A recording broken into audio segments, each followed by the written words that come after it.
Beksit aka, 14 kunlik kurs deysiz. Ishib 14 kunda siz o'quvchilarni provaga tayyor etasiz.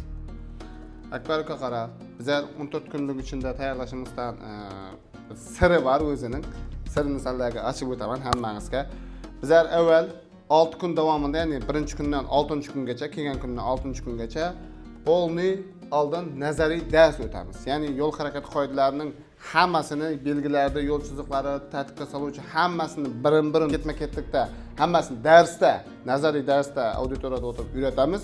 Undan keyin 7-kundan boshlab keyin kompyuterxonaga o'tiramiz. Kompyuterxonada o'zimning Asadbek bilan shaxsat ukalarim bor. Ana shular o'quvchilarga kompyuterxonada o'rgatadi.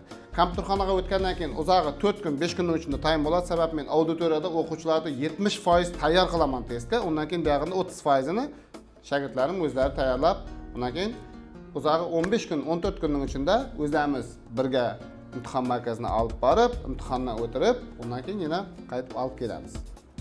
Imtihonga tayyor bo'lganini nechta bilasiz?